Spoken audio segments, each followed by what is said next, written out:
Buongiorno da Leandro Maggi, buongiorno da località San Rocco, comune di Taglio di Po, quindi isola di Ariano. Questo qua è il ponte di barche sul Po di Gnocca che congiunge il comune di Portotolle con il comune di Taglio di Po.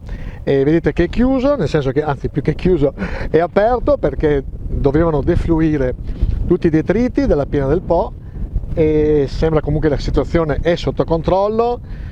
Il flusso è buono, quindi non ci sono particolari criticità. E questo è il ponte che, una volta poi riaperto, congiungerà l'isola di Ariano con l'isola della Donzella in comune di Portotolle. Adesso andiamo a vedere la situazione nel Po di Goro, che dista qua più o meno 4 km. Questo è il punto più stretto per quanto riguarda i due rami del Po, il più vicino, il ramo di Po di Gnocca e il ramo appunto di Goro.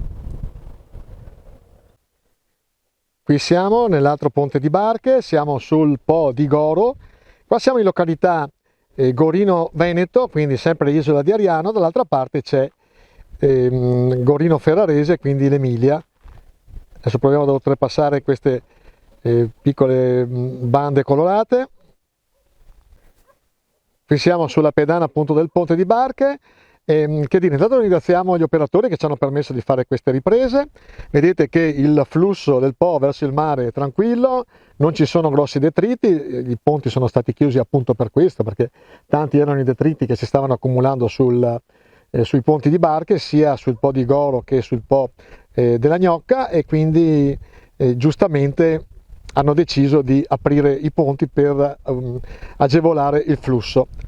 Questo è il ponte di barche che poi dopo verrà ripristinato e finalmente si riprenderà il normale contatto tra l'Emilia da una parte e il Veneto dall'altra in questo caso, e per l'isola di Ariano e l'isola della Donzella, quindi il comune di Portotolle.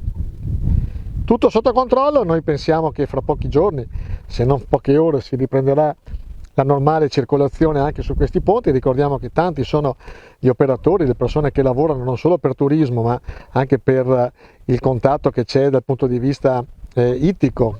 C'è un forte mercato dall'altra parte, il mercato di Goro, c'è una forte produzione di mitili e anche di pescatori dall'altra parte, quindi questi ponti sono quasi indispensabili, oltre che essere coreografici, belli, per quanto riguarda anche il turismo, attraenti, per fare anche una pista ciclabile per queste zone.